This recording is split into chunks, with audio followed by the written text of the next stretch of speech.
Alrighty. Welcome back to another thrilling installment of Mecha Mondays. I'm your intrepid pilot narrator, Fregath, and today we'll be reading more of Armor by John Steakley. So we've gotten through part one, which is I think the bit a lot of people remember anytime they've read through it. It's kind of like that first opening fight scene in Starship Troopers. Uh, it sticks with you. Um, so we're going to shift gears quite a bit as we go into part two. We're having a shift of plotline. We're having a shift in time. We're having a shift in characterization, and we're having a shift in perspective. We are going, for now at least, into first-person perspective. And unfortunately, I can't remember this character's name.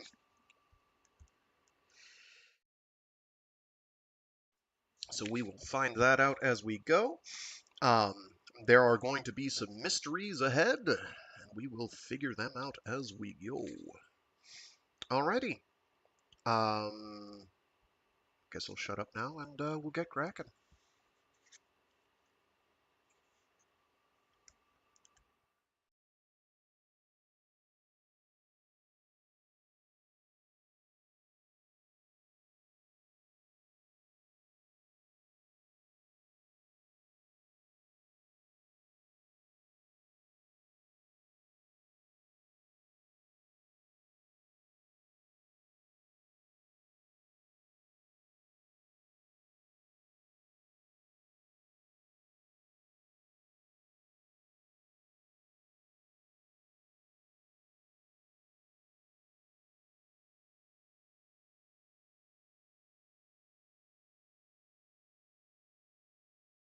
Part 2, Jack Crow. Chapter 1. The only other humans in the cell had already passed through the dispenser, which was good. I couldn't afford to deal with their notions of justice and rights of life and the rest. Not that I disagreed with them necessarily, but now I just couldn't afford them. I got to the plate and stomped on it hard, holding my cone underneath the funnel. The purin slopped obscenely out, filling my cone and spattering me with dozens of little gray flecks. The same gray as the dispenser itself, the walls, the floor. The same color as me, covered with weeks and weeks of unwashed linsalt dust and rotten purin. I I moved out of the line and sat down in a corner, on my heels, with my back to the wall. Like I always did at dinner time, I scraped my hands clean as best I could with what was left of my fingernails. This time, like the last dozen or so times before, I knew it was useless. The layers were now too deep. The linsalt, the purin, the stinking filth of the place were winning. Like all the other poor dumb bastards in there, my skin was giving it up to the gray. But this time it was different. This time it was happening to me. I coughed. Or snorted. Maybe I snarled. Then I took a greasy lump of purin out of the cone with thumb and fingers and wedged it through my beard into my mouth so I would at least appear normal. The dwarf was next, shuffling along warily between two lindril, almost hidden by their towering gauntness. Their great height, almost 3 meters, made him seem even shorter. Their featureless gray, bony faces made his face, all fat nose and bobbing whiskers, seem even more animated. He became frightened as he neared the plate. His eyes twisted from side to side to cover all movements. His eyes darted pitifully about in their gray, dust-caked lids. He was a bundle of nerves as his cone was filled, so ready to bolt that the sound of the muddy stream erupting from the funnel made him jump. He should have been scared. In that netherworld of lindril giants and other madmen, he was the easy meat. And in prison, easy meat quickly goes. The dwarf's impossible attempts to see all sides at once increased after he had actually gotten the food. He stepped away from the plate and stood in the clear place beyond uncertainly. And stood in the clear place beyond uncertainly, as if expecting an assault from everyone at once. But apparently no one wanted to go to the trouble. Today had been a full day, and we were all too beat to care. All but me. I still watched the dwarf. I watched him gradually relax, begin to breathe again. And then I saw the greater weariness descend on him as he again remembered that he would have to go through it all, once again, in 3 more hours. With his customary shuffle, he moved around the corner to his usual niche to eat. With a glance at the others for any signs of pursuit, I stood up, went around the same corner, and killed him by driving my gray boot through his gray face and into the softer gray beyond. Red blood. I gathered up his cone before much could spill out. I had saved most of my portion, only pretending to eat before, and I took them both together for the maximum effect. Almost immediately, I felt stronger. Purin will last 3 hours, and 3 hours only. But if you take more, say twice as much, you'll have 6 hours of strength for that time. 6 hours of prison strength, that is, which was still only half as strong as I should normally feel. I shook my head. I had no time to enjoy. There was more to it. From its hook on the underway, I took the slap... And we're getting new words every sentence. From its hook on the underway, I took the slab pike. Before I could never have lifted it. Even now it was heavy. Carrying it across my shoulders, I stalked away through the dust. Guy had caught his footpad in the belt that morning, and would still be weak. Weak he was, but still no fool. He spotted the red glow to my eyes from the near double portion of Purin the instant I appeared. He stuck a paw pad against the wall and reared up to his full lindril height. Even in that dim chamber, his stature was awesome. 2 steps closer, and he recognized me. "You!"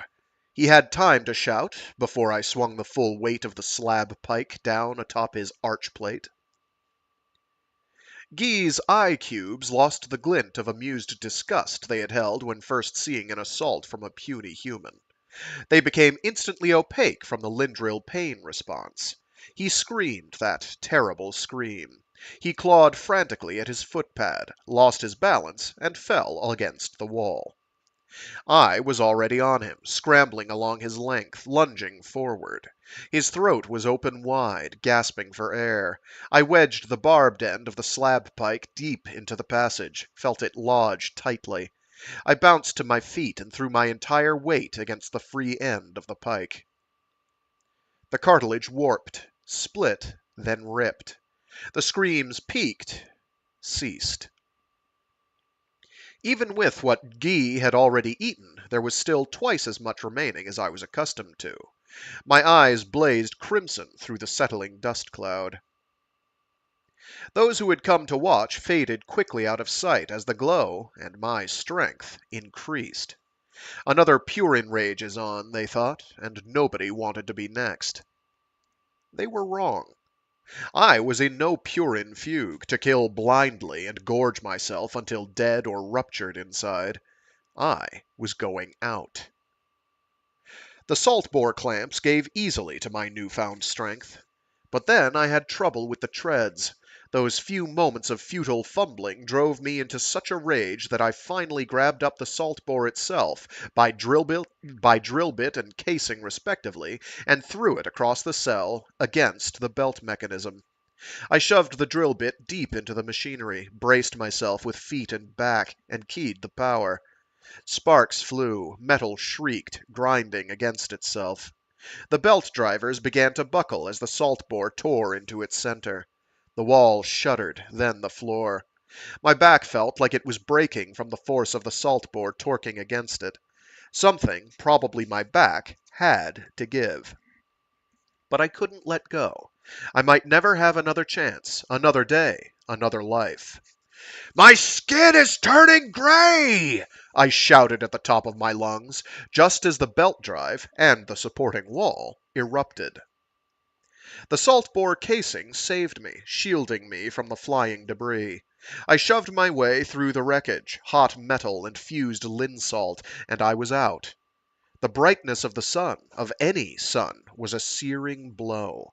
It blinded me, staggered me. I almost didn't see the lumbering guard. Almost. Guards were twice human size, with shell hides like rhinos, and looked just like what they were designed to be, invincible. But they had stalks for their eyes, and I leaped up between those trunk-sized arms, planted my feet on his chest, and, grabbing a stalk in each grimy fist, yanked backward with all my might. They popped neatly out. The guard swayed, tripped, righted itself. Those arms clamped around my back like falling girders as the third stalk, undismayed by the streaming stumps on either side, swung toward me. I bit it. I plunged my teeth into it. I shook my head from side to side. I think I screamed. The eye ripped loose. The guard fell, fortunately, backward. I disengaged myself from underneath his heavy paws and ran. And ran and ran, tears streaming with relief. I was not only out, I was free. Ahead, at the port, the ship was there. It was, after all. The sounds I had heard from deep within the mine were not, as I had feared, only the product of desperate fantasies. I had to stop once.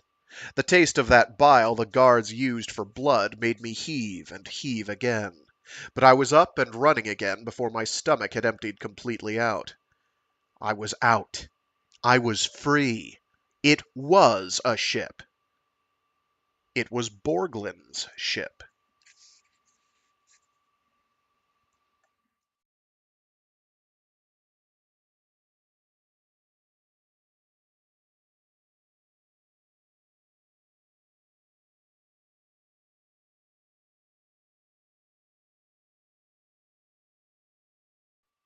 Chapter 2.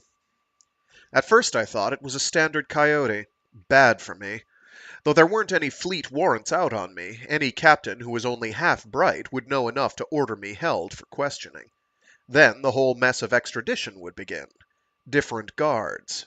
Different cages. But that looked pretty good at the time. Behind me, the Lindrill prison had come alive. Alarms, coded sound beacons, shouting. All could clearly be heard. They kicked up huge clouds of dirt as they ran. With a last quick glance over my shoulder, I stepped up onto the ramp of the coyote and prepared to be arrested. There were two crewmen on ramp duty. A big one with white blonde hair and a walrus mustache, and a short one with dark shiny hair and dark shiny eyes.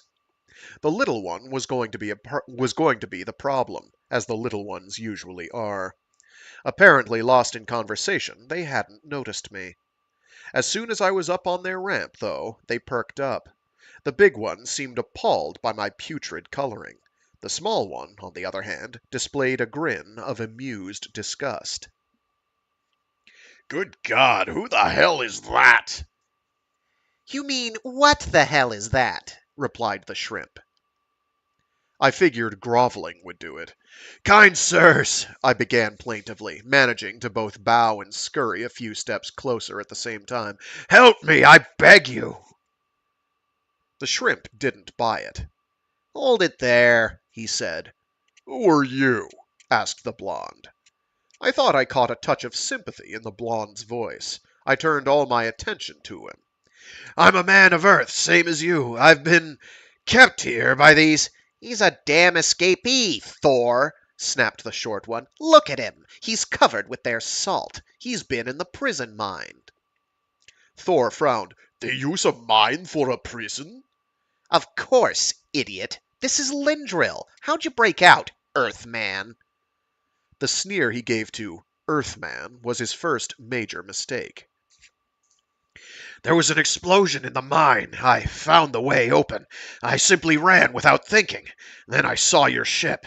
Please, sir, I wailed, managing a few more steps toward them. You must take me aboard. You cannot leave me in this place. Like hell we can't. Move it, convict. You're stinking up our ship, snarled the shrimp, and took a menacing step down toward me. That was his second major mistake. Or the third, if you count his coming that step closer.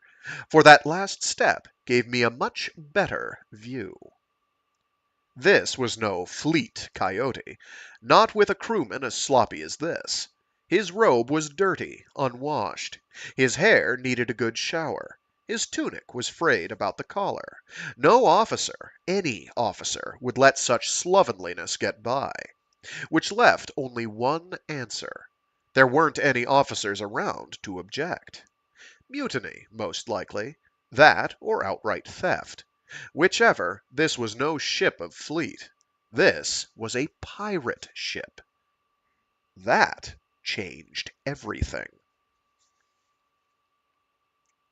Thor eyed me for several moments in silence. Then, I'm gonna call Borglin. See if we can take him in. the shrimp was furious. Are you out of your mind? Why do you want to get involved in this? Uh-oh. Look here. I knew we should have kicked him off. Both men looked past me at something. I knew what it had to be, but I turned around anyway. Reinforcements had arrived. An even dozen guards stood in a ragged semicircle at the base of the ramp. I shuddered. I had never seen that many of them all together at one time. One was enough. Damn, they were big. Monsters. They made no move for me up the ramp. They knew better. Awesome as they were to an unarmed prisoner, they were nothing against a starship. Almost anything aboard could be a monster eater. They simply stood there, waiting. Thor took one look at them and stepped toward the interior of the hatch. I'm calling, he said. Don't be stupid, snapped the shrimp. Borglin doesn't want to be bothered with Lindril affairs. Thor stopped, gestured at the line of guards. They can't do anything to us, he said calmly. Yeah, but what about the rest of the planet? Besides, this guy's not worth the effort. Well, said Thor slowly, turning back toward the hatch, I'm not giving him to them. You're crazy, Thor. What are we going to do with this gray scum anyway? Scum, in my present condition, was too true to be funny, and his last major mistake. I took a couple of steps toward him and whispered so that Thor, just inside the hatch, couldn't hear. Listen to me, you slimy little pig, I croaked. I know why you don't want me on board. You're sick of being the ship shrimp. You're sick of knowing there isn't a man on board who couldn't rip your balls off and shove 'em up your nose. Thor may not have heard, but the shrimp sure did. His eyes all but bugged out, his face got red, his chest expanded. I thought he was going to explode right there. But he didn't. He waited till he got his stinger out of its strap. Then he flew at me down the ramp. The bastard was quick, very quick. Worse than that, he knew how to use a stinger. It may look like a club, but it's a whole lot more. Instant paralysis at best. I had to jump sideways to avoid his first lunge. I teetered at the edge of the ramp a moment before regaining balance, and out of the corner of my eye I noticed the line of guards surge forward an eager step.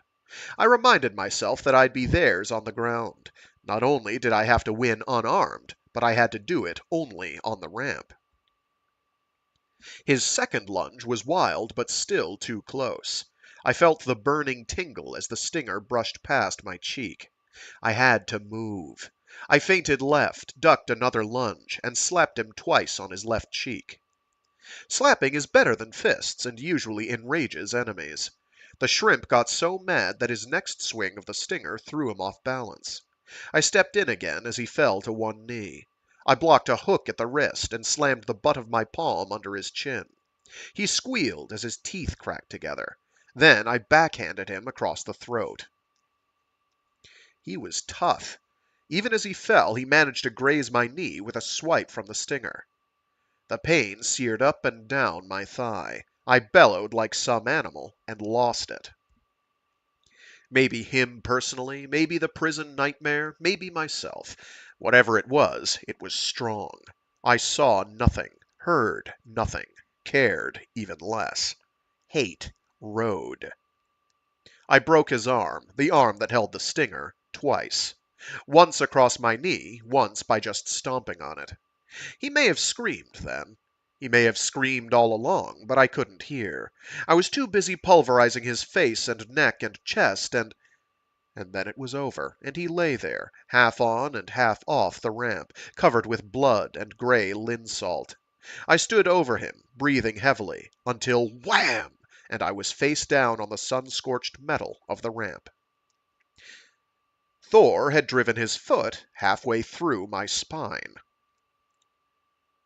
I looked up at him, stunned, my head spinning, my back beginning to throb.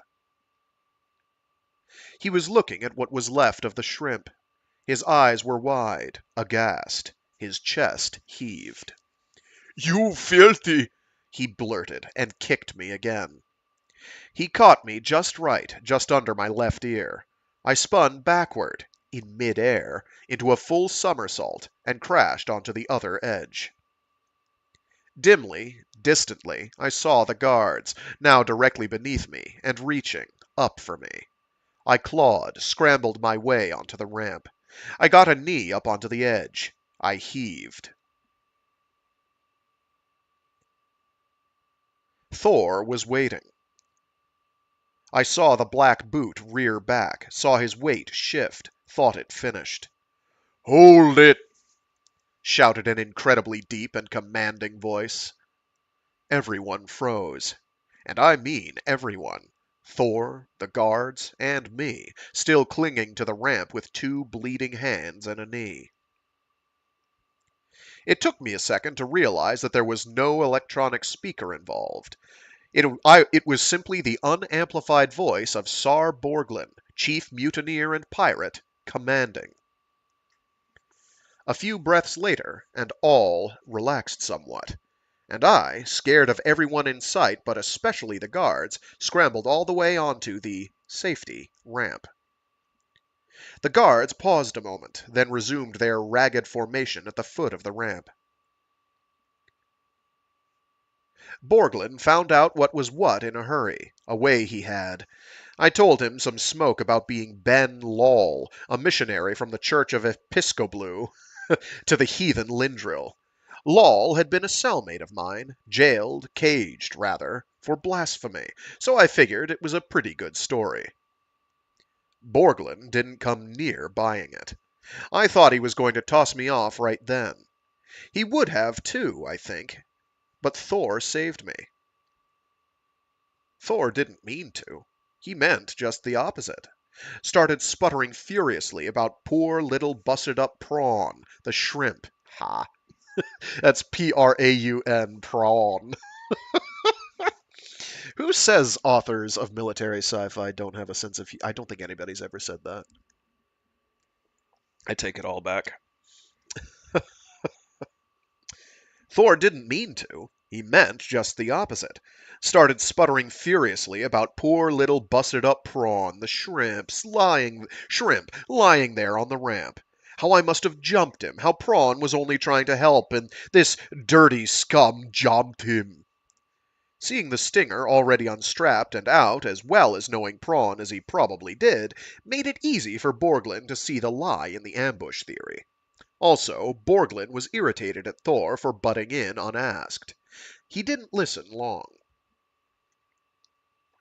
Then, with a sharp "Shut up!" that made everybody's mouth close, he walked down and looked at me. Looking up from the position of a crumpled, wretched heap was no way to meet Borglin. To begin with, he was a real-life Titan. Well over 2 meters tall, with long dark brown hair and a dark brown beard and a dark brown star-tanned face, he had a bulk to him that was, well, ridiculous. He was damn near as big as a Lindril guard. In fact, everything about Borglin was big. His body, his voice, his appetites, his plans. There was something eerie about him, too. His eyes.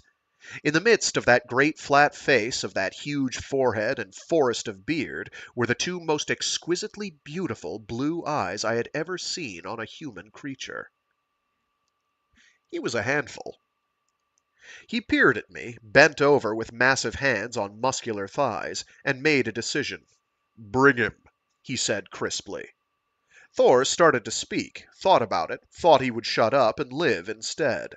All in the one brief half-second glance he got from the boss. But someone did object. A dry, hoarse croak erupted from below. It was the warden from the prison cage, on the scene at last. It seemed that everyone else was there as well. All the various penal assistants to the warden, most of the major civic officials, and quite a few spectators. The clearing at the foot of the ramp was a small field of long green robes fluttering in the breeze. The warden was Lindril eloquent. He began by welcoming Borglin's seeds and promising prayers of virility. Borglin was silent. Only momentarily nonplussed, the warden continued. He spoke of the great gulf between stars, the greater gulf between beings. He talked about the further greatness of communication, and said he knew that Borglin would agree. Borglin was silent. Now a little nervous, the warden went on about sovereignty, about different cultures and customs being included therein. The warden implied possible disfavor, Lindril-wise, concerning breaches of that authority. He meant me, of course. When Borglin was silent about that, the warden stepped back. The, call him Major, of the city then stepped forward in his regal best. Gold trimmed his green robes. He carried a solid platinum hoop over a shoulder. The Major was Lindril tough. He threatened Borglin's ship. He threatened his men.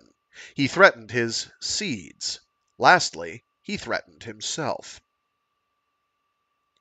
Borglin stood there a while in the ensuing tense silence, watching the Lindril. Then he took one step toward the throng and pointed a thick finger at the end of a thicker arm directly at the Major and said, "Go away."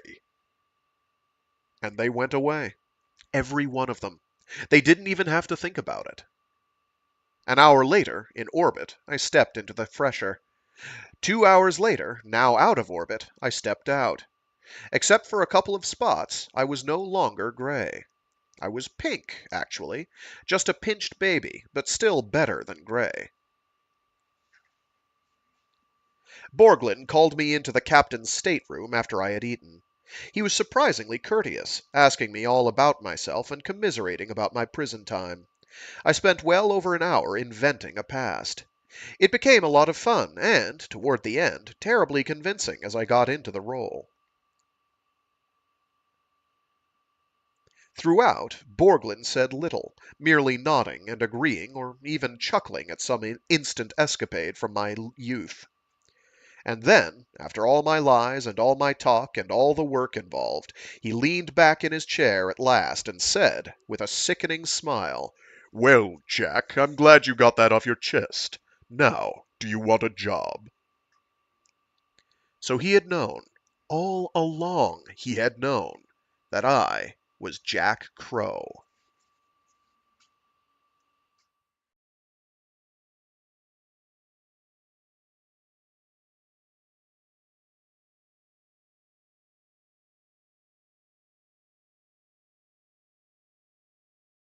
Chapter 3. When Borglin first gave me the deal, I thought he had lost it. The fear, the constant pressure, has gotten to him, I thought. His thinking is out. I was about half right. There was a lot of pressure involved, and a hell of a lot of fear, too, for a man with his imagination. Never mind the mass murder of the officers, actually stealing the coyote afterwards meant mutiny, the all-time favorite crime of the military mind. They do special things to mutineers. Not that I won't actually be ordered in for a trial, of course. The lucky arresting officer, meaning the captain of whichever ship might nab me, is given quite specific instructions to bring me in to Militar. He paused and lit a cigarette, looking like a photographic smear on a 3D plate, little white dart. I'll never see Militar, though.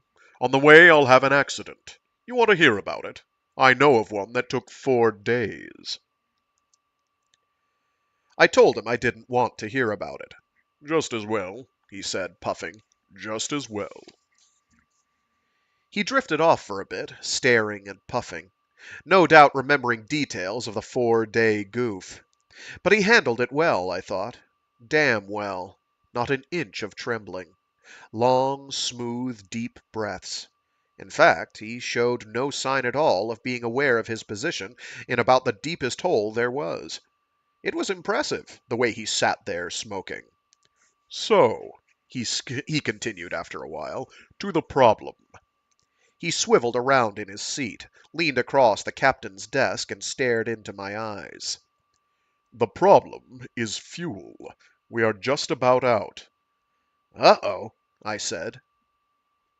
He stared harder at me, his eyebrows raised. Uh-oh? The man says, uh-oh? I describe what is quite possibly the most tenuous situation in the galaxy, and that is all he has to say. Well, I suppose the prospect of a particularly nasty death at the hands of some lucky crew is nothing to the great and famous Jack Crow. The fact that I am being actively sought by every ship in fleet, most of which have forgotten the damned ant war in their eagerness to slice me apart, should be of at least passing interest, even to a man who moves stars. How did you so cleverly put it? Move stars the hell out of the way. Even to such a Superman, my situation should rate just a little goddamn more than uh-oh. Care to try again? I said nothing, wincing, in fact, at that quotation. I had said something like it at the time, but I was pretty well frayed at the edges, and it infuriated me that that was the only thing I said that the Presswave people thought to broadcast. Show business. Nothing to add, eh? Continued Borglin. Very well. I suppose it was too much to ask to have you actually impressed with the gravity of the situation as it stands. So allow me, if you will, to try to bring it on home to you. I'm being hunted. I don't like it.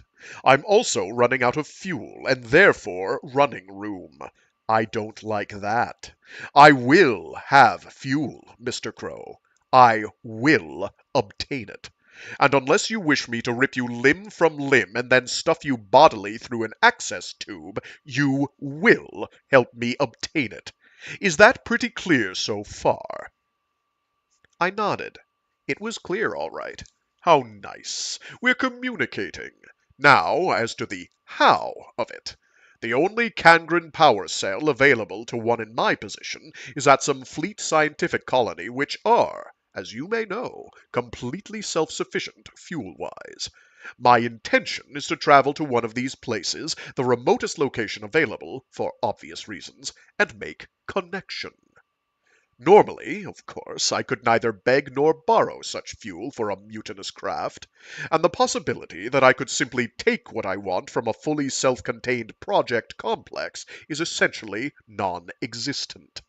As soon as I appeared overhead, they would simply button up the complex, and that would be that.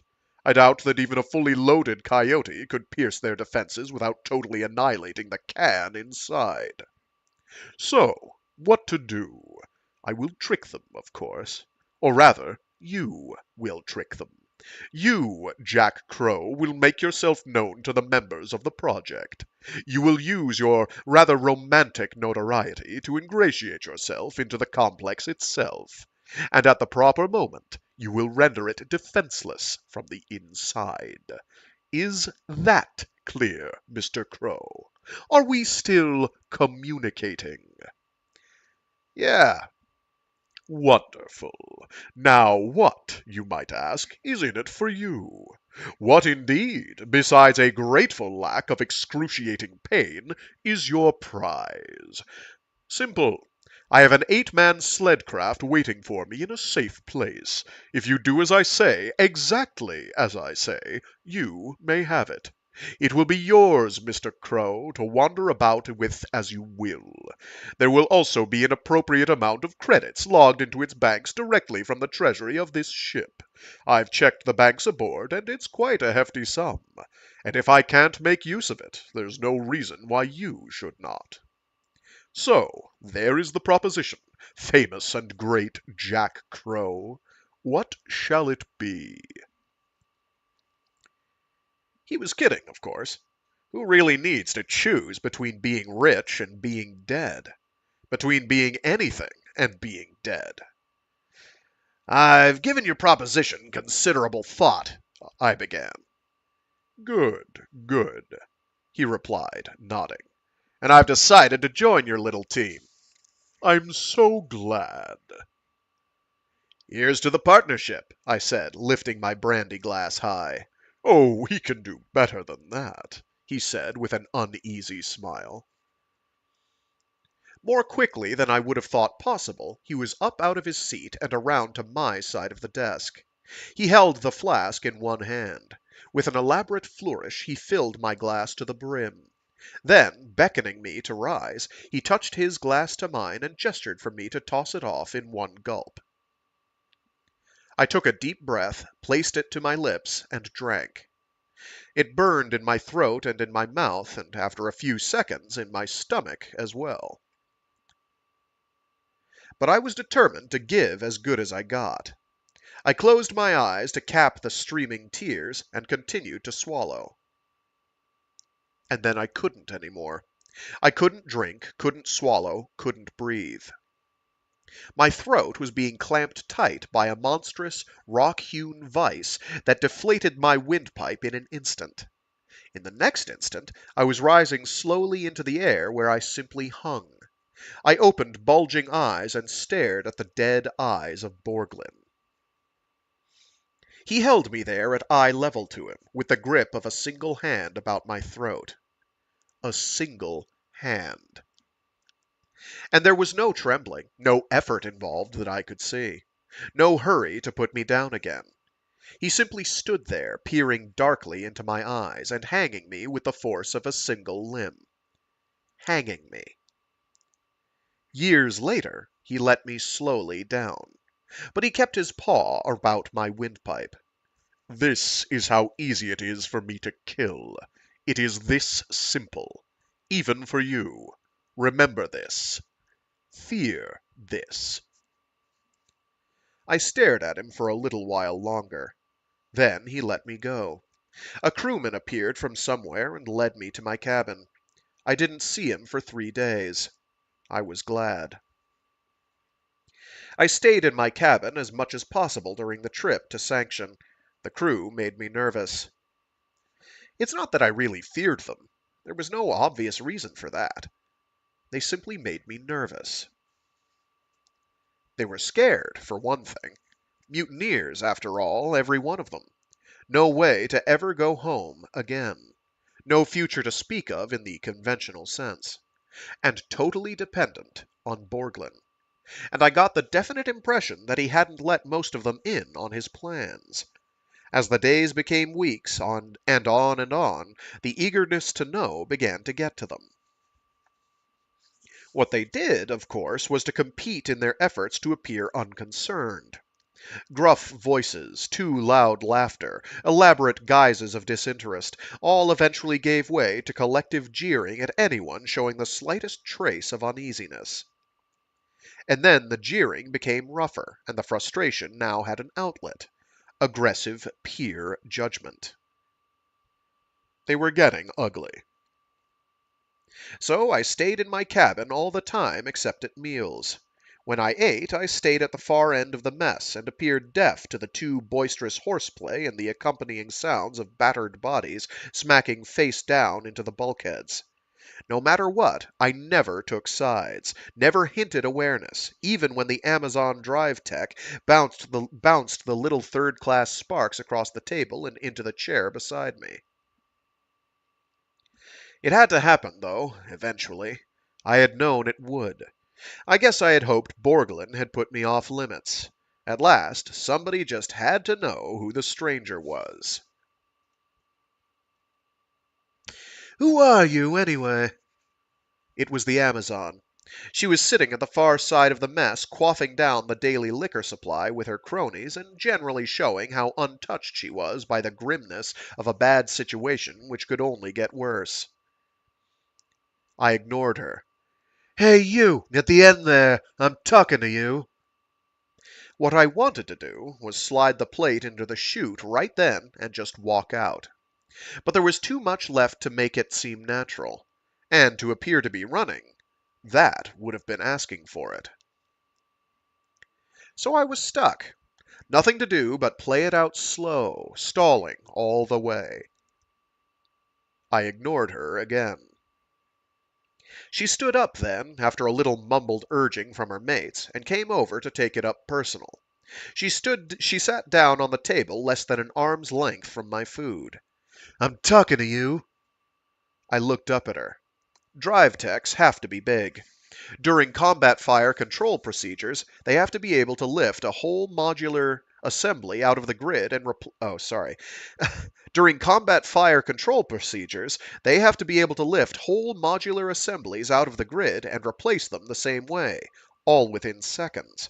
This one was about a head taller than me, weighing probably a third again more.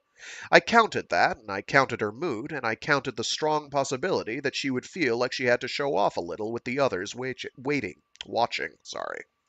I even counted her looks. It came up. All bad. I continued to meet her gaze with a blank look.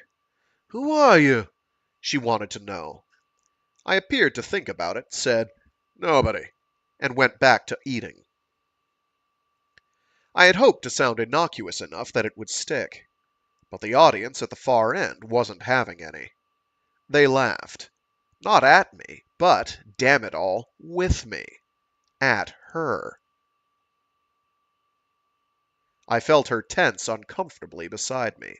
Well, I can see that, she continued. But what's your name? What are you doing here?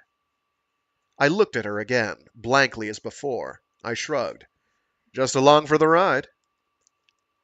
A loud guffaw from the far end. I don't think he wants to tell you, Twala, somebody called. There was more laughter. That did it. I stood up, faced her. Maybe you ought to talk to Borglin, I suggested as calmly and reasonably as I could. But she was having none of that. Bullies worry about their public posture too much. I'm asking you, not him, she replied harshly. I looked deep into her eyes and saw nothing there but anticipation, and I remembered something somebody had once told me a long time ago. Bullies don't want to fight you. They don't want to fight at all. They simply want to beat you up.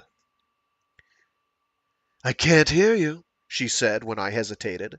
Then she took a long, stout finger and prodded me in the right lung with it. Speak up. All right, I'm Jack Crow. Now move your finger while you still can. Now. She moved it, eyes wide at the sound of my name.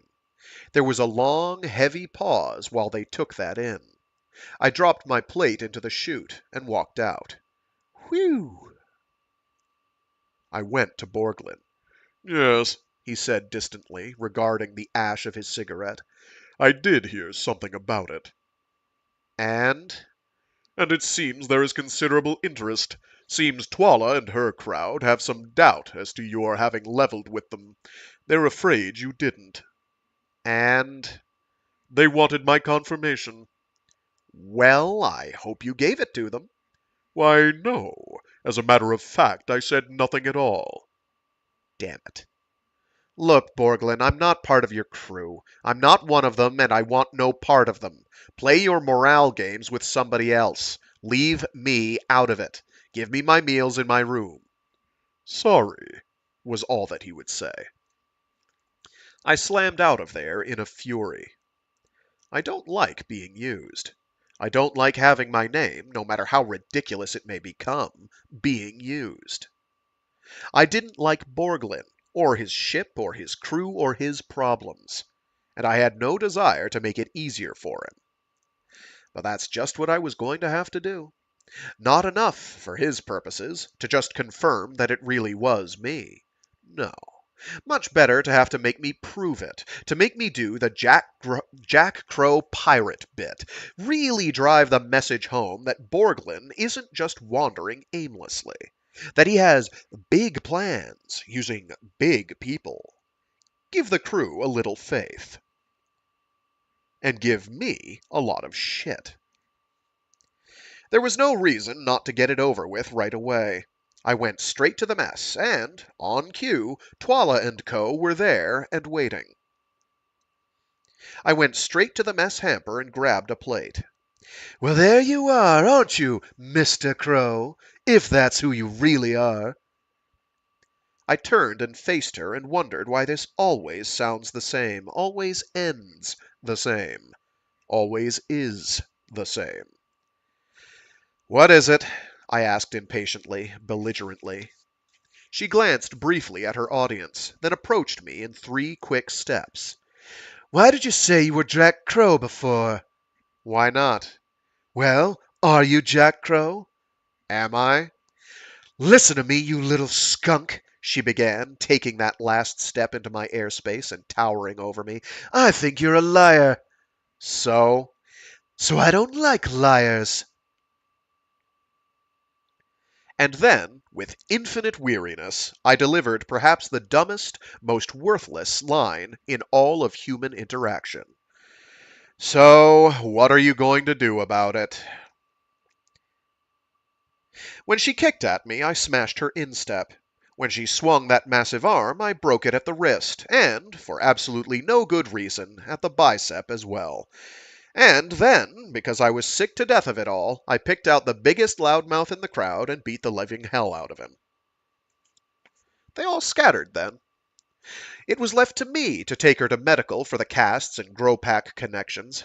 Then, somehow, she was all arms and legs and hair and thighs more than anything else. I tried because I felt I should try something. She moaned and strained to make it better than it was, feeling, at last, that it was something missing in her, which it might very well have been. But, on the other hand, that's another part of the legend which is wrong. So I held her for a while, or the other way around, nestled in those memories of surprising silkiness and warmth, feeling bad, feeling cheap, feeling that I would get Borglin back somehow. The gong sounded for sanction some hours later. We didn't move. She wasn't on, and I knew we wouldn't land for hours. Then the klaxon hit, general quarters and red lights pulsing in the passageways. Everybody moved at once. I ran for the bridge, buttoning up.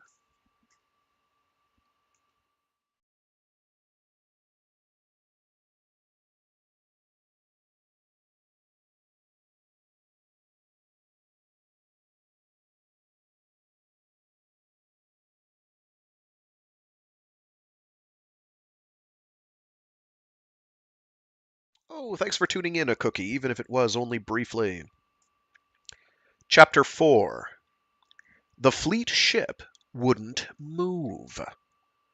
For 3 days standard, she simply hovered there in orbit. I was getting itchy. The crew was getting scared. So was Borglin, though I doubted anyone but me could see it. To save scanning power, we hid on the near moon, the one that, like Luna, has a perennially dark side. Borglin thought he might as well take the opportunity to show me my prize. He was going to have to before I started moving anyway. So we glided down easily beside. I pulled on a suit and walked over to it to give it the eye. It was a mystery, really. No evidence of a crash. In such a small ship, such a long, long way from home, you would expect to see something dramatic. But the landing had been exceedingly clean. Everything was intact. It was an Arcstar Model 4, the kind used to ferry the brass between starships for face-to-face meetings of top security. As if the ants could give a damn what we transmitted anyway. And for its designated task it was wildly overqualified in the best spend military spend tradition. I believe it sold, completely outfitted, for about 18 million credits in the civilian world. That's spelled out as, or shown out as capital C and then 18 million. 18 with 6 zeros after it. So I'm assuming that's credits. Throw in another 4 or 5 million for tactical blaze capacity. A sweet deal for me. Inside, I saw the reason for the clean landing. The pilot and or crew had abandoned it some time ago, leaving it on scanner recovery mode. There was no telling how long it had drifted before the scanners picked this moon to land on. I thought about it a second. They had started selling these to the military at the beginning of the war. It could have been drifting for over 4 years then. Probably had. In the drop bay, I found the suit. I had never seen one up close before, but anyone would know what it was. It was the black sheen worn by the guy in the vid show, the scout who never reported back. But unlike the show business type, the scars and imperfections on this one were real. The poor bastard who wore this thing had been through it for a fact. The left shoulder was particularly discolored, suggesting a many-second exposure to an ant blast. I felt myself shuddering. It might have been for the lot of the... it might have been for the lot of the almost certainly dead owner. It might have been for the whole war. Damn. Interstellar war. Who'd have thought that we could be so stupid? The speakers crackled next to my ears. Well, what do you think, Jack? Asked Borglin from the Coyote. It's dead. Well, of course it is, damn it! He sounded exasperated. What would you expect? Do you have any idea how far away we are from anything at all? Activate the board. Like hell. I haven't got power to spare for that. I'll give you fuel when I get mine, and not before. Activate it, I insisted. This could be a null bank as far as I know. You could spare enough juice to let me see if it's capable. He was silent, thinking. I could hear his heavy breathing from those huge lungs. All right, just a minute, he said after a while. There was a brief pause, and then the panel flickered. It flickered again, flashed on strong, and glowed. I went through the check. She was, as I had expected, fine. Except for power, she was ready to go. And for a brief instant, my frustration at not being able to lift then and there was so great as to be physically painful. What a ship! To be aloft and on my own and, well, aloft. There was so much left to do. While I'm at this business of showing good faith, I may as well go all the way. I heard him giving orders for a simultaneous relay transmission. Lo and behold, the Treasury light beacon responded. Oh, what? There's a starting quotation mark and no end. Why would you do this to me, Steakley? Why would you do this to me, Steakley's editor? Why would you do this? What is wrong with you? It must end after go all the way. While I'm at this business of showing good faith, I may as well go all the way. I heard him giving orders for a simultaneous relay transmission. Lo and behold, the Treasury light beacon responded. I keyed the display and sat down on the pilot's seat with a thud. 24 million credits and change had just been transferred over. Wow. If I had been at least willing to go along with Borglin before, now I was damn near eager. Hell, I was eager. To hell with mutinies and fleet regs and the rest of it. With this ship and all those credits, hell, I might become the great and famous Jack Crow I had read so much about. I hadn't realized I was laughing out loud until I heard Borglin sourly order me to cut it out and return. Without hesitation, I obeyed. On some impulse, I grabbed up the suit and carried it with me. It was an offhand, thoughtless gesture, an icing deed to go along with my mood, and, incredibly, the single most important action I had ever undertaken. But no one knew that then. Certainly not me. I was too busy planning and grinning, grinning and planning. When I cycled back in, I heard the fleet ship had driven away. We moved in immediately. In the hours before nightfall, Borglin gave me what little he had on the project director. He read to me from the display. Hollis Ware, 31 Standard, a list of the schools he went to. A long list. Seems the man is a genius. That would explain his youth. Borglin's eyebrow lifted. What do you mean? He's pretty young to be in charge of a fleet project. Is that a big deal? Pretty big. Essentially lord of all he surveys. Very interesting. Still, he's not the fleet. I lit a cigarette from the box on his disc. Close enough. That fleet ship could have been the last for a very long time.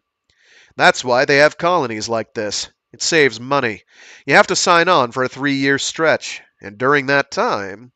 The director is all-powerful. Yes, I see. And he's a young man. A young genius, I corrected. Borglin nodded vaguely, lost in the possibilities. I changed the subject. What's the specialty? The what?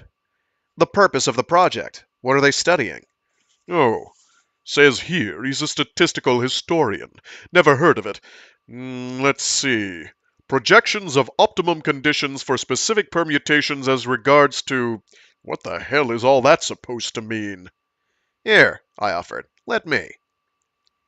I stood up and went around to the other side of the desk to check the screen for myself. Borglin grumbled his irritation. He was already angered at the thought of losing any of the trappings of captain. But I worked myself in there anyway, reading the display over his shoulder while he went through an elaborate ritual of lighting his cigarette, pretending not to be interested, and trying to keep up with the speed of the scan. All at the same time.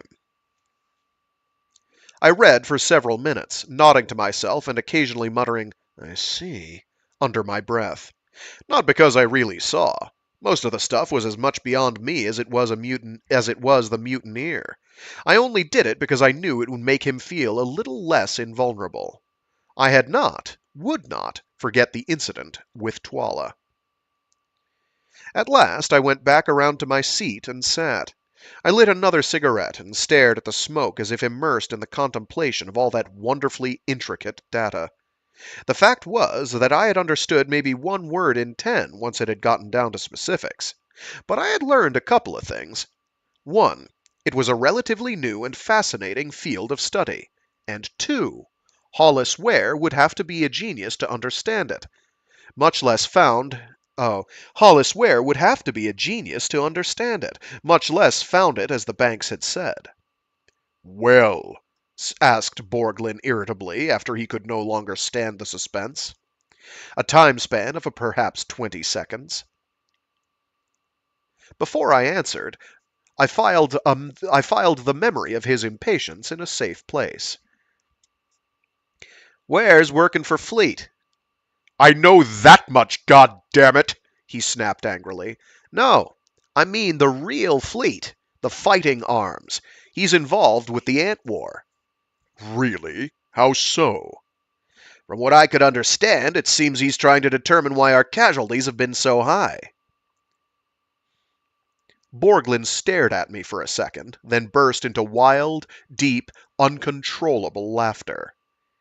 He laughed and laughed until his face got red and tears formed at the corners of his eyelids. At last he settled down into the occasional chuckle stage where he could talk. But even then he didn't speak, lost in his own thoughts and staring into space. Every few seconds his eyes would shine and the corners of his cavernous mouth would twist up, remembering. I had time to take in the tone of all that. There was more than a little sadness in his hilarity, and an unsettling amount of bitterness. I wondered then, for the first time, what had happened to make him lead a mutiny. and why, despite the expected problems, the crew seemed more righteous about their previously violent actions than I would have thought possible. I thought about all of that, and I thought for the 50th or 200th time how glad I was that I had no part in the Ant War or the Ants. All that money, he said at last. All that money and time and all those people to boot. All to answer that question. To find out something any grade 10 undertech could have told him. What's that? Why are we having such terrible casualties? He looked at me with a sudden, heart-stopping sobriety. He looked right into my eyes, but he was seeing something I knew I would never see, never hear him tell. I'll tell you why, Jack. Because no one, I mean no one, at Fleet has the slightest idea of what they're doing. And every poor son of a bitching one of us knew it. I sat silently, taking in not just what he had said, but the painful way he said it. There's a little more to it than that, of course, he added after a moment. There always is, I replied, almost to myself. He looked quickly at me, nodded slowly, almost suspiciously. Yeah, there always is at that. But that's the meat of it, what I told you. That's... And then he was gone again. That's the meat. We spoke little more after that. He went over my cover story a couple of times. He talked about communications and timetables. He gave me the name of my contact in the refugee village called Sanction City. I mentioned that I wanted to take the suit along. What suit? He asked. The scout suit. You know, the black one I brought back from the sled. Oh, he said unhappily. I ordered it spaced. What? I cried, aghast. You mean it's gone? Gone or going? What difference does it make? Call him. See if you can stop it. I want to take it with me. Borglin, clearly uneasy, nevertheless obeyed. He got on the horn and located the suit, a scant 2 minutes or so before it was to be ejected. On my insistence, he ordered it placed in the lifeship. What the hell do you want with that thing? He growled after he had finished. It's an offering for wear, just the kind of thing an historian type would find interesting. Borglin frowned. I doubt that. It's better than nothing, I countered. But I was puzzled. Why was he so cavalier with such an expensive, hell, irreplaceable piece of equipment? I asked him. The answer came in that dead-sober, grinding way he had when talking about the war. This ship is out of the war business, and at least out of the ant war business. Then he made a gesture which clearly told me to change the subject. I did. We parted. He had given me the only answer that interested him. If he could have gotten his bulk into that suit himself, he wouldn't have. It was the war to him. It was the ants. This bloodthirsty criminal, so eager to kill when it suited him, so enamored of pseudo-sadism, was terrified of the ants. I filed that away, too. Twala, bless her endless thighs, was there at the lock to wish me off. Looking like an overgrown schoolgirl and acting worse. I had to stand on tiptoe to kiss her goodbye.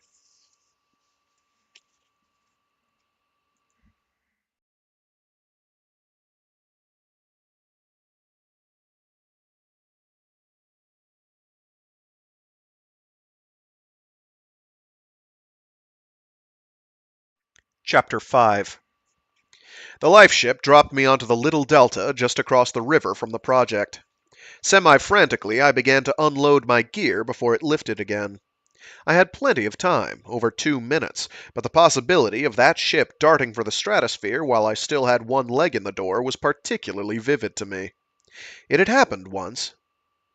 I straightened up from my small pile of goods and fished for a cigarette. That says a lot about you, I thought to myself. Too damn many stupid things like that have been significant. I sighed, began to light up, and stopped. On the bridge, less than 300 meters away, there was a riot going on. Over 400 people, I estimated, refugees obviously, were storming the bridge from the city side. I left my stuff where it was and hurried over. Nearing the mob, I saw that they weren't actually trying to shove their way across. They were just screaming and cursing and waving their arms. Then I saw the reason why they had stopped where they were. A group of people wearing project tunics and carrying sidearms stood on the far side, blocking their way. And in the midst of them stood a rather thin, rather short young man with spindly arms and long brown hair that he kept nervously pushing out of his eyes. The director, obviously Hollis Ware. About the time I reached the edge of the crowd, the good young doctor tried to blow it. "All right!" he yelled suddenly, stridently, into the afternoon air. "If that's what you want, I don't need them to speak." He added, gesturing over his shoulder to the poised guards. The mob crackled boisterously. The mob crackled boisterously and expectantly at this. The group of guards sagged visibly. So did I. It was an incredibly stupid thing to do. I moved into the edge of the crowd without being noticed and shuffled about halfway through while Ware was making the foolish mistake of stepping across the bridge alone. The members of the crowd closest to him moved backwards off the bridge to give him room. But not far enough. The way they were set up, they could snatch him if they decided to, before he could get back. Everyone settled down to hear what was being said. I listened carefully as well, to find out what it was all about. It was all about food. The city, it seemed, didn't have any. The project had a lot, more than they needed, and so on. "Your lack of food is your doing. It is your responsibility, not ours." Ware was saying this. The crowd booed angrily at this. A barrel-chested fat man stepped forward. Sure, we talk about our kids starving and you give us this shit." Loud, angry agreement of this from the crowd. Fists waved, curses flew. But no surge forward. Not yet. The fat man, I noticed, had a bright red face from all the shouting and arm-waving. He also had very little actual fat. "How are a bunch of stupid words gonna help our kids?" he added, as the angry cries peaked and dropped. The noise peaked again in response. I noticed that he had actually turned to the people around him when he had said this. Under his red face, I saw, were two very calm, knowing eyes. There was a lot more going on here. Ware didn't see it. He swayed backwards on his heels with every roar from the mob at his feet. He was blatantly nervous, close to fear, and had no apparent ability to hide it. But he hung in there. He wouldn't take that step back that his feet were itching for. Another man stepped up to speak. Tall and thin, black hair shiny from lack of washing. He spoke in a nasal snarl. "All I know is that I come from... all I know is that I come a long damn way to get here, and now all I see is the same damn fleet trying to screw me again." The crowd thundered their approval, and, under their cheers, the thin man exchanged a glance with the fat man, who nodded imperceptibly. That tore it. Ware was being set up by a couple of pros. He had no idea and no chance. I moved closer to the bridge through a forest of shifting feet and waving fists.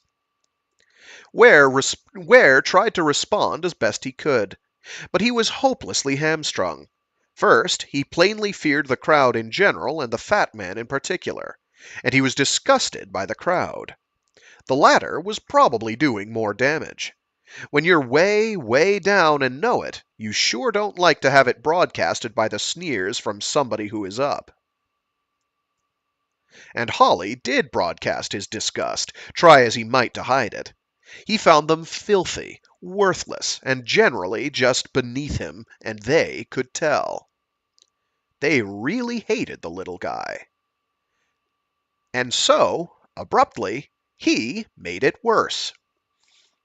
He had had enough of that line about starving children. When the fat man used it again, Ware snapped back with, "Maybe you shouldn't be spending all that time distilling liquor, then. If you're really so concerned about starving children, try staying sober for a while." Oh, they didn't like that. The surge began. Ware was forced to step back a few feet so as not to be trampled. But the crowd stopped there, not yet incensed enough to do damage. Which meant that they weren't yet sure that everybody would do it at the same time, seeing as how he had obviously hit some kind of target with that last bit. But the fat man knew. He knew that mobs, like unions, have an answer to that eternal question of who deserves what.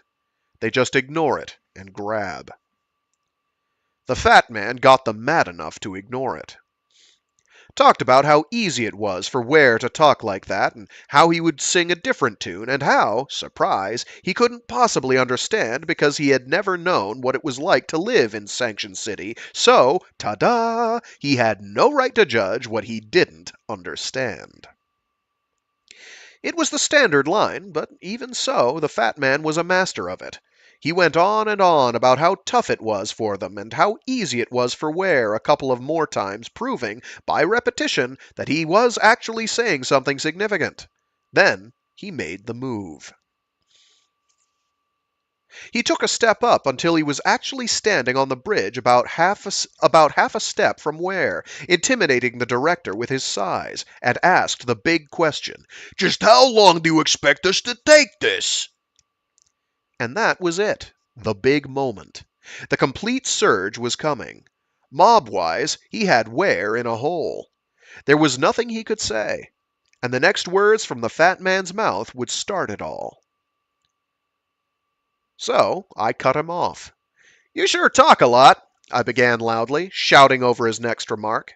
I said it as belligerently as possible, moving the last step up to the pair as I did. The crowd turned to look. "You sure talk a lot," I repeated, "about starvin' for a man that's so fat." There were a couple of giggles from the fringes, quickly hushed. The fat man turned hard eyes at me. "Maybe," I continued with deliberate leisure, "you're the reason the kids are hungry."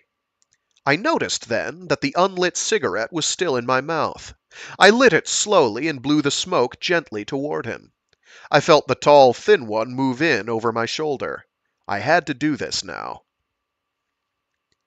"Who the hell are you?" asked the fat man with red face and clenched teeth.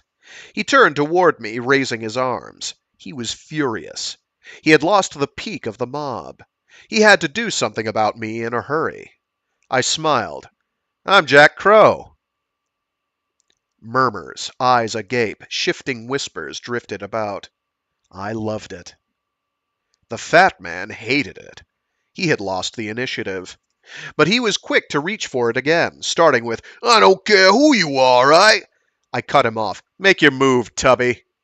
He blanched, stared, made it. I ducked under it and drove a foot deep into the place where the sun never shines. He bent over with a whoosh of breath. He grabbed for me, still tough, and I decked him. Then I turned slowly around to look at the thin one. "I believe you're next?" I asked pleasantly, expectantly. "I believe you're next?" I asked pleasantly, expectantly. The thin one stared at me, at the fat man, back at me. He couldn't believe this was happening to him. The guards saved him, and, most likely me, by moving across the bridge at the first hint of violence. "Clear the bridge!" barked the leader. She turned to... Oh, is she? She's Nurse Ratched. I don't know. "Clear the bridge!" barked the leader. She turned to Ware, put a gloved hand on his shoulder. "Step back, Doctor, please!" It was not a request. Ware stepped back, looking at me with the beginnings of a grin. I smiled back.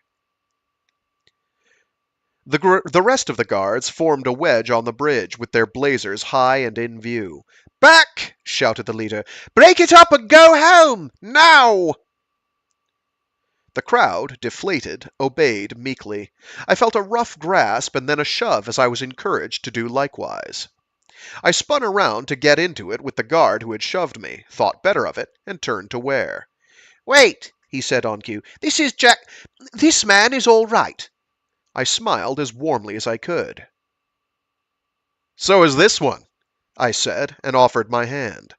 As he took it, I gave him the smooth lie. That was pretty impressive, Dr. Ware. His eyes widened. You know my name? Doesn't everybody? I was lucky. Lightning didn't strike me dead, and Ware ate it up. Well, where did you... How long have you been here? I mean... I sighed. He was like a goddamned eager puppy. I pointed down the riverbank to my stack of stuff. I kinda hitchhiked in a couple of minutes ago. I didn't notice that, he said with wonder in his voice. I shrugged, smiled. There was an uneasy silence. I coughed into it. Came to see you, in fact. Brought something you might like. Oh, really? Now he really was like a puppy. He all but ran with me across the bridge to the other side. He had to keep restraining his legs from running as we neared my belongings. When we got to the pile, I pointed, but he had already seen.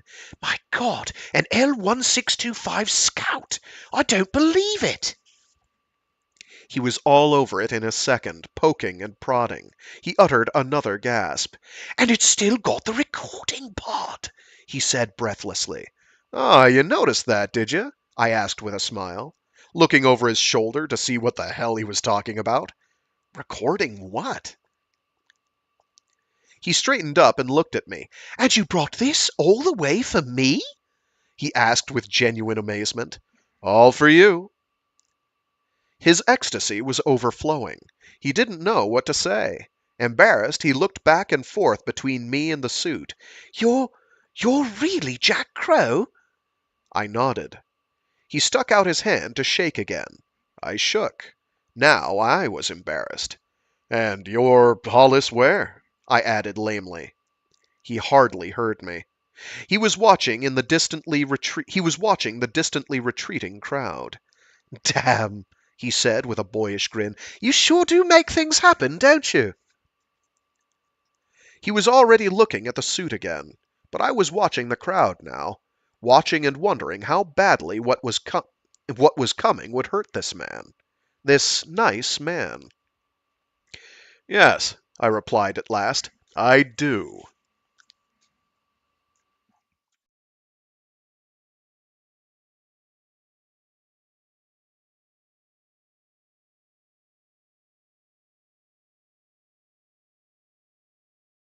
Chapter 6. He marched me across the bridge with his hand on my shoulder and into the complex. The guards followed with my belongings. He gave me a whirlwind tour of the place, pointing me out to people like a long-lost relative.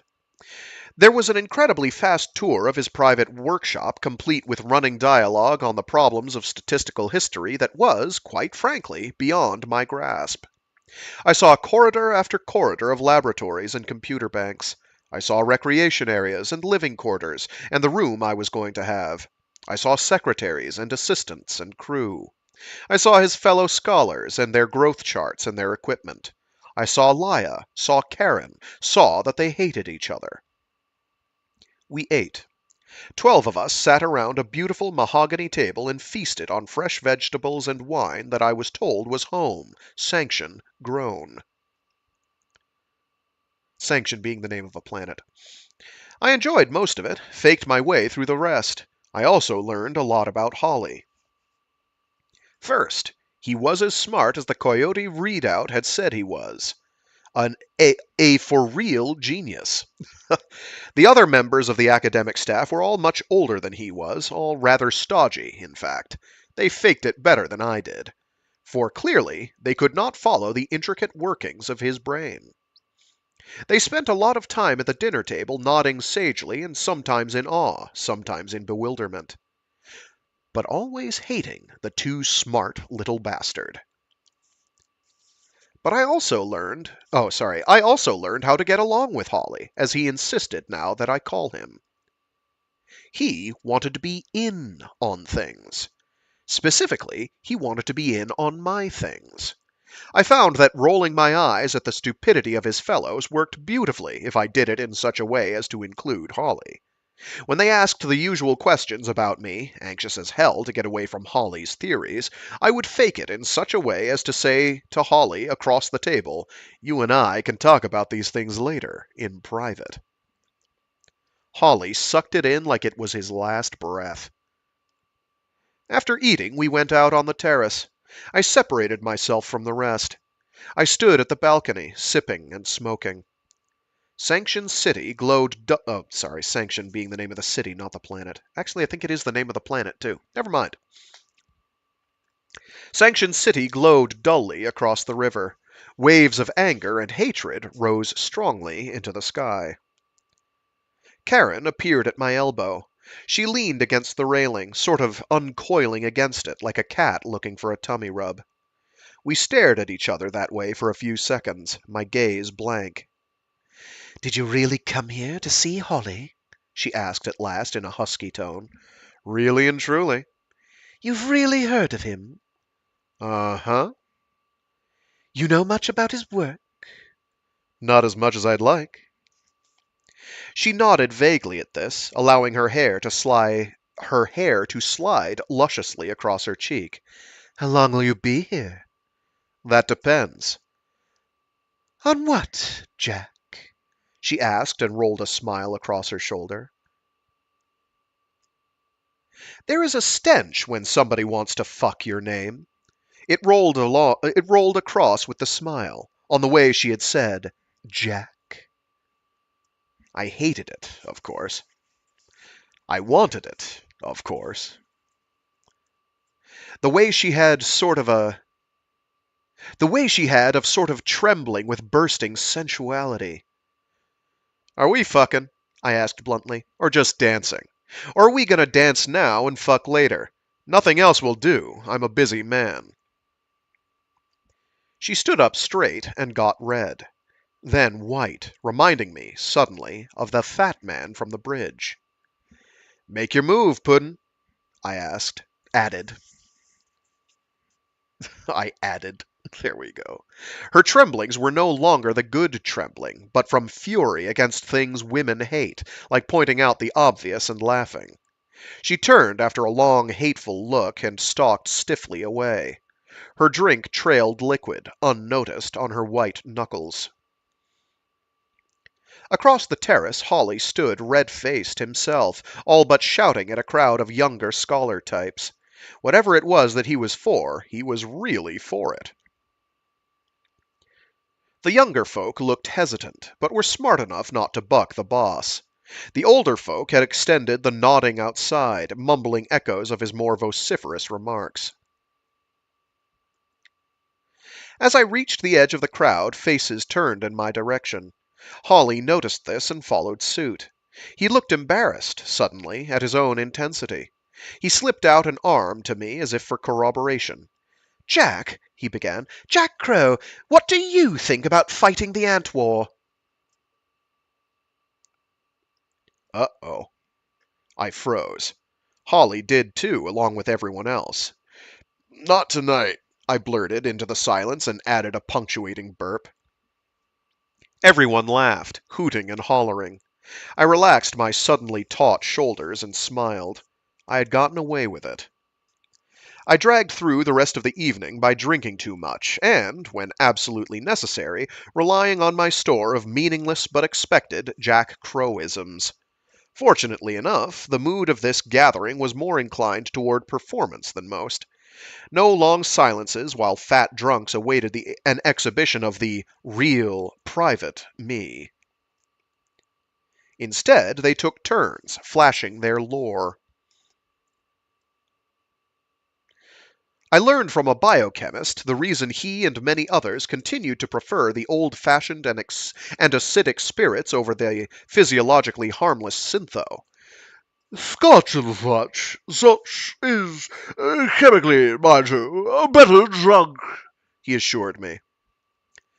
I learned from an ecological paleontologist the name, easily a meter long, of the local disease responsible for Sanction having fish, insects, and rodents, but not reptiles, birds, or amphibians.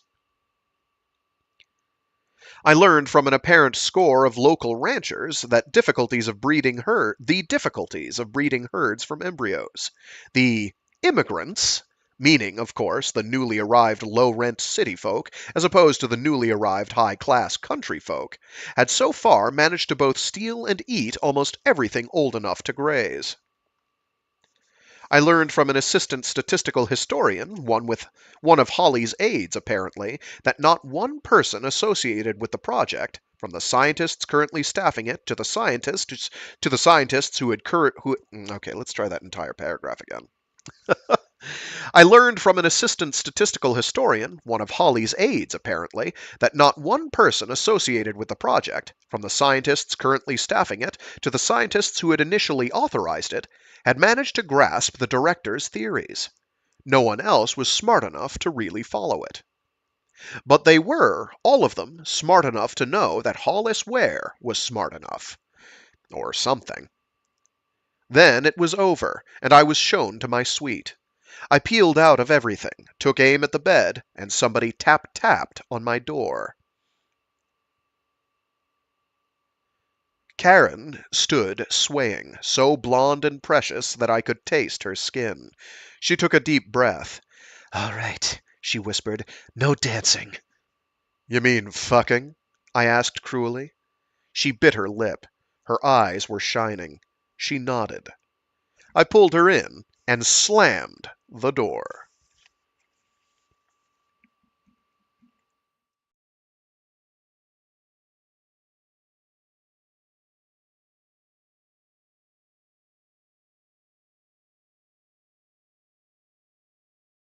Chapter 7.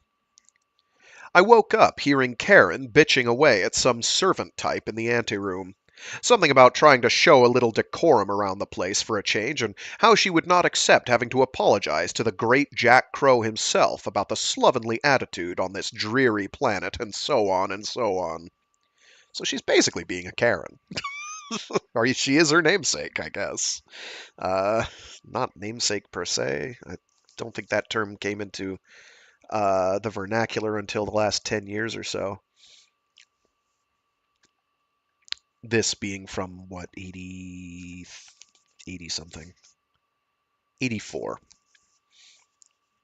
The great Jack Crow, me, missed the rest of her tirade trying to find the edge of the bed.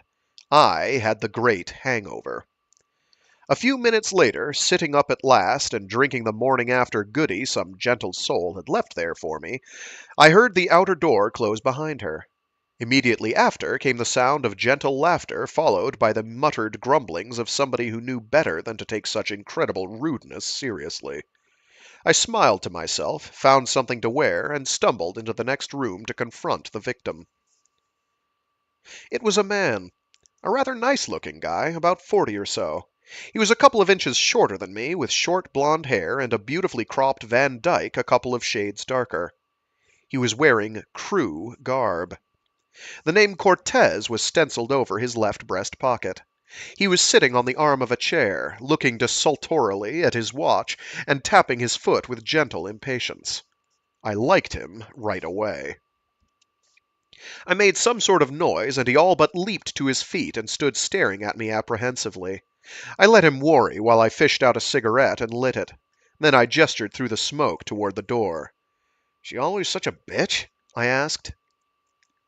Cortez got stiffer, looking surprised. Then, abruptly, he relaxed. He smiled brightly and warm, a much better sight, and answered, "Always, Mr. Crow." I nodded with understanding and took another drag. He gestured toward a chair. "Wouldn't you like to sit down?" he offered. I waved him away. "I think I'd better just sort of stand here a bit," I said, gesturing toward my hung-over head meaningfully. I leaned against the door jamb as if for support, though in fact the morning after goody had already done most of its job. Cortez laughed pleasantly. "Why do you take it?" I asked. He looked at me, shrugged. "Well, you are Jack Crow, after all." I sneered. "The great and famous Jack Crow, huh?" He smiled. "The very one." We'll get into that later on. But you still haven't answered my question. You said she was always a bitch. Well, he offered sheepishly, she was always the chief administrator, too. Oh, yes, sir. Oh, I sniffed the air. Is that coffee? He stepped quickly over to the side table set against the far wall. Yes, I just made it. Would you like some? Please. I found that I was almost completely recovered. I sat down in one of the 3 armchairs surrounding a low coffee table. It was an awfully pretty room, I noticed, for a fleet project. Cortez noticed my gaze as he sat the mug before me. This is the VIP room, he offered helpfully. Only the brass rate this. The rest of us live in the dormitories. I nodded and sipped. It was good. So what's this about her being the boss? I thought Dr. Ware was top dog. He is. He's director of project, but she handles everything that doesn't immediately concern the research. There's quite a lot to do, you know, with over 500 crew and families and the like. Hmm. Do all of you work on the research? He laughed. God, no. Most of us don't ever even come in here. This is my first time inside the ship since we grounded practically. Most of us are the support team. We keep the scientists fat and thoughtful. A noble cause, no doubt. No doubt, he replied, then added with a smile, and it pays damn well, too. I smiled in return. What's your real job? I'm hydroponics. I spend most of my time in the greenhouse at the far end of the valley. Don't they farm this area in the usual way? Soil looks good enough. Oh, it is, I suppose. But we, that is, the greenhouse crew, don't trust it. Those agro folk are, by tradition, foul-ups. We keep the greenhouse going on Earth soil for when something comes along and wipes out all their careful work. Then we'll save everybody's ass, if you'll pardon the expression. I laughed. Interdepartmental rivalries were the same everywhere. Well, have you had to come to the rescue yet? Have they fouled up? Not yet, he replied, then added with a twinkle, but the day is young. I laughed again and waved him toward an armchair. Have some coffee or something, sit down and tell me the rest of it. He was quick to take advantage of my offer, seating himself gratefully across from me. He sipped from his mug. You mean you really want to know about why we are so wonderful? Or just why the agros are genetically inferior? I laughed and waved him off. I do not. For the sake of argument, I will immediately concede the vast superiority, genetic and intellectual, don't forget sexual, he offered with another twinkle. All right, damn it. For your sake alone, I hereby declare that you guys are bloody supermen compared to the farmers. Okay? He nodded. The least you could do. No doubt, I growled. Now tell me the rest of it. You say that Holly, Dr. Ware, is the director of project. That means he runs the thinking. And Karen, what's her last name anyway? Wagner. Okay, Karen runs everything else. Right. But who has the final say? Surely Dr. Ware. Oh, he's the final boss. That is to say, he's over her as far as fleet is concerned. Of course, then there's Lewis. Who's Lewis? Cortez smiled. Damned if I know exactly. I groaned. You aren't being very helpful. Cortez continued to smile. I know I'm not. I don't mean to be vague. It's just that, well, Lewis is an interesting story. Why not start by telling me what he does around here? Lewis? Nothing. Nothing? I don't get it. And what's he doing here on this planet? Cortez grinned delightedly. He owns it. I stared. I beg your pardon? Cortez shrugged. Just that. Lewis owns the place. The whole planet. But I thought this was fleet territory. It's fleet space, he corrected. And the planet, Sanction, was fleet charted. But by the time anybody actually set foot on it from fleet, Lewis was already here. He's the one who named it Sanction. First citizen and all that. I see. Cortez grinned again. Maybe you don't yet. You see, the project only leases this valley. It doesn't own a thing here. So, technically, Lewis is the real authority. You seem awfully happy about it. He laughed. Oh, I am. Everybody is. That is, everybody whose crew is. The brass don't like it much. Fleet likes control. They do. But what they got here is, well, what they got is the city folk. You know, the refugee settlement across the river. I mumbled. I had wondered about that. Yeah, so have the brass. You see, Luis won't let anybody touch him. He won't even restrict their immigration except medically. And they keep coming. You like that? Cortez looked surprised. Of course.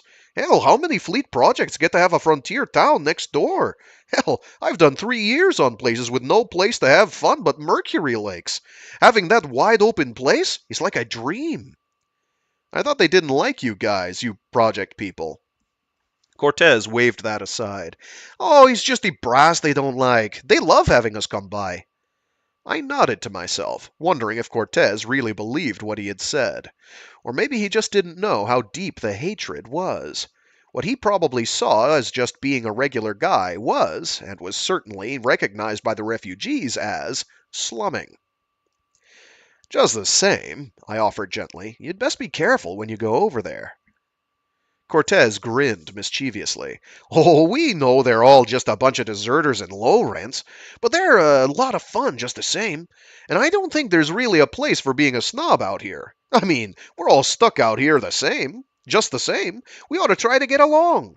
Besides, we aren't real Wild West. No private blazers is Lewis's policy, so how much damage could two drunks do barehanded? Fall over is about all. I didn't say, just thought, about a lady I'd met once who, barehanded, blind drunk, pregnant, and squatting to piss, could move so fast she could kill any two drunks, or four, a half second before they can die, by God. I lit another cigarette to hide a sudden desire to scream at him, but I knew it wouldn't have done any good.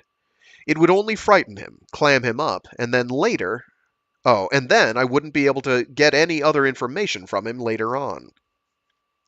But damn it, how could he be so blind? How could he miss the danger? How could he not feel it when he walked across the river? Maybe he had and just ignored it. Or maybe he was just too far apart from them. Too far apart from the idea of them, and from the idea that being stuck out here together was a notion that didn't apply to the frightened, desperate mass across the river who now and forever would think of this place not as a backwater saloon to be used and forgotten, but as home. I started to say something then, to somehow try to get a bit of it across, but there was a soft gong from somewhere, and a light appeared glowing on the ceiling.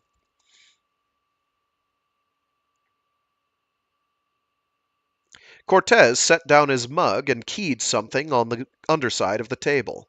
There was a loud click, followed by the forming of a holo above the table's surface. A man's head and shoulders appeared in the air.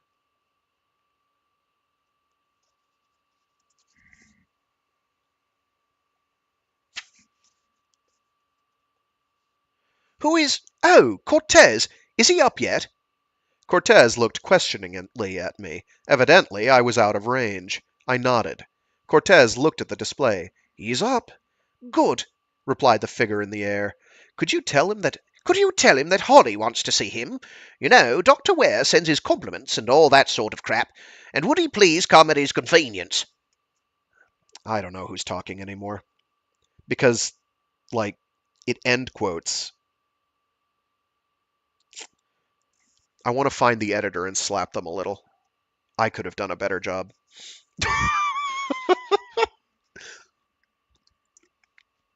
I'm sorry, did the editor actually read this? Because that's an easy one to get. There's missing quotation marks, is my point. And this is like the third time it's happened. Second time just this stream. Okay. Who is... Cortez, is he up yet? Cortez looked questioningly at me. Evidently, I was out of range. I nodded. Cortez looked at the display. He's up. Good, replied the figure in the air. Could you tell him that Ollie wants to see him? You know, Dr. Ware sends his compliments and all that sort of crap. And would he please come at his convenience? Cortez nodded, hiding his smile with a hand on his chin. I know what to do. Where's he supposed to go? The lab. Okay, I'll tell him. Thanks, Cortez. Thanks, Cortez. Out. Out, Cortez replied, and keyed off. He looked at me. When is it convenient? He asked with a smile. Now, I said firmly. Oh, he said quickly, abashed. I'll get your clothes together. Thanks, I said at his rapidly retreating back. I put out the cigarette and leaned against the back of the chair with a sigh. May as well get to it. Sooner I started, the sooner I could finish. And then, of course, the sooner I could start to forget what I had done.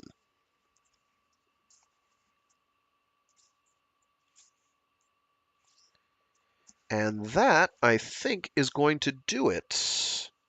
Yes, that is going to do it for this week. Well, for this installment of Armor. Let me really quickly here find where my next one is going to be. Do do do do do do do do do do. That's probably good enough. Yeah, plop it right there.